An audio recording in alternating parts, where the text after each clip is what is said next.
Well, the strength of the European Union has been thrust to the heart of global politics in the wake of Russia's invasion of Ukraine and the arrival of Donald Trump to the White House. Yesterday, May 9th, actually marked Europe Day, marking the 75th anniversary of the economic treaty that eventually led to the creation of the European Union. For some perspective on the current state of the EU, we can bring in Helena Ivanov, an associate research fellow at the Henry Jackson Society. Thank you so much for taking the time to speak with us today. Helena, we see the show of unity today from these four European leaders visiting Ukraine. Britain, of course, no longer in the EU, but Keir Starmer is hoping to have a closer relationship. Would you say that the war in Ukraine has brought Europe closer together or made divisions more apparent? Well, I think it definitely brought some European countries more together. I think those countries that have been very clear in their opposition to Putin's regime and very clear in their support in Ukraine are now more united. I think in addition to that, Russia's aggression in Ukraine has helped unite NATO. We've seen two countries join NATO in the aftermath of that invasion. So I think countries that have clearly positioned themselves in the Russia's invasion of Ukraine have become more united. However, I also do think that some disunity has been created, primarily by countries that are not in line with the EU's general approach towards Russia invasion. Of course, here I'm talking about Slovakia and I'm talking about Hungary that have constantly been obstructing the EU's efforts to assist Ukraine. But I think more broadly, they're generally often expressing dissatisfaction with the EU. They're often obstructing EU's institutions' ability to do their job effectively. So I think we have more unity amongst some countries, but on a whole European level, certain cracks in unity are starting to show. And then, in terms of unity on the Western level, the EU no longer has an ally in the White House. How big of a threat is that? Or similarly, is it also an opportunity for the EU? Well, I think, of course, it really depends on what the EU does. I think if the EU doesn't wake up seriously to the reality that the kind of support that they used to have from the White House is no longer there, the consequences could be tremendous. And specifically here, I'm talking about, defense, security, but also all other sorts of ways in which the EU was able to rely on the United States in the past. Adding further problem to this is these cracks in unity that I have mentioned in the past. So I think really what needs to happen is, A, the EU needs to wake up to this reality and find ways to become more independent, more self-sustainable. And I think secondly, it really needs to get huge consensus amongst its member states to be able to survive this crisis, to be able to position itself as a relevant and strong actor on a global scale. If those two things don't happen, I think the EU should be worried about navigating the future geopolitical waters. European leaders like Emmanuel Macron have been talking a lot more about boosting defense and becoming independent when it comes to defense. But do you think that's really realistic? And what would that take?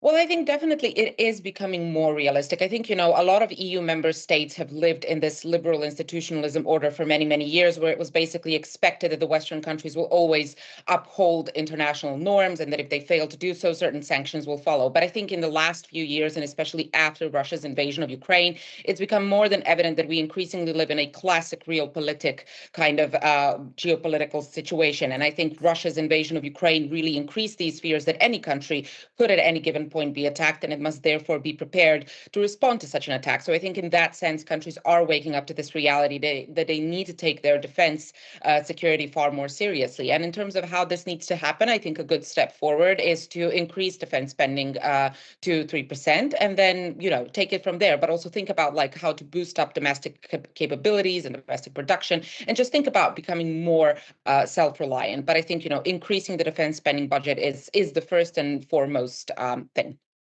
Ukraine is still hoping to join the EU, and you're speaking to us from Serbia, which is an official candidate state. What countries do you see potentially joining the bloc in the coming years?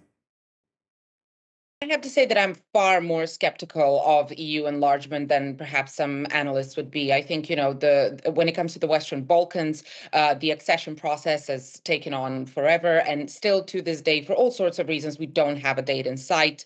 I'm very concerned that a similar scenario might happen to Ukraine and Moldova. I think partly this obviously has to do with candidate states not really fulfilling the reforms and the demands that the EU has in order to accept them into the bloc. But I think on top of that, the EU has a lot of internal problems, including, resolving Ukraine war, including, resolving defense capabilities, but also including certain internal problems like the rise of the far-right political parties, immigration, etc. And I think until those internal problems are resolved, the EU is very unlikely to enlarge. And I think finally, we don't even have a full agreement amongst the EU member states as to whether the EU should enlarge at this point. So I'm not optimistic that we will be seeing a new EU member state in the coming few years.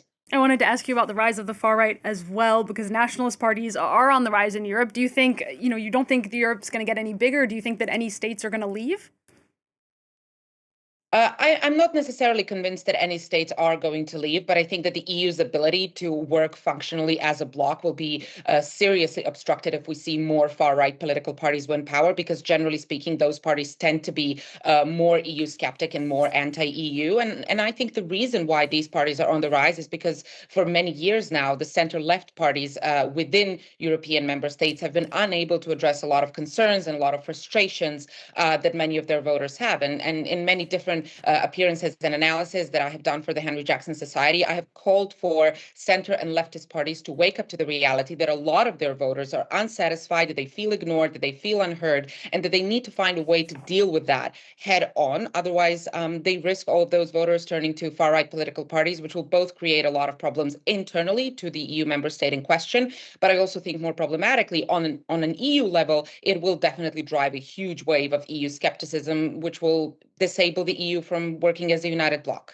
Yeah, the way you describe the EU is pretty static, with getting blocked by far-right parties and then, not expanding. Overall, are you optimistic about the future of the European Union, or what would you say is the point of the European Union these days?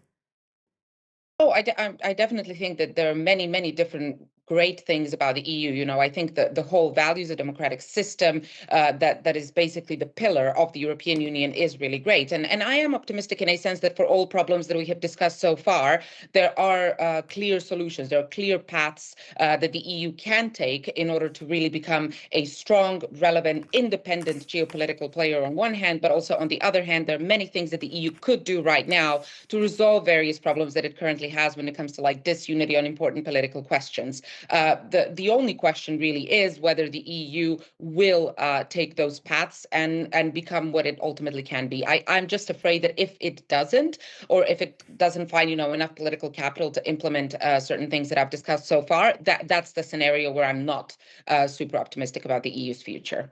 All right, well, let's hope the EU leaders are listening. Helena Ivanov, thank you so much for your analysis. Very interesting stuff. Again, that's Helena Ivanov, Associate Research Fellow at the Henry Jackson Society.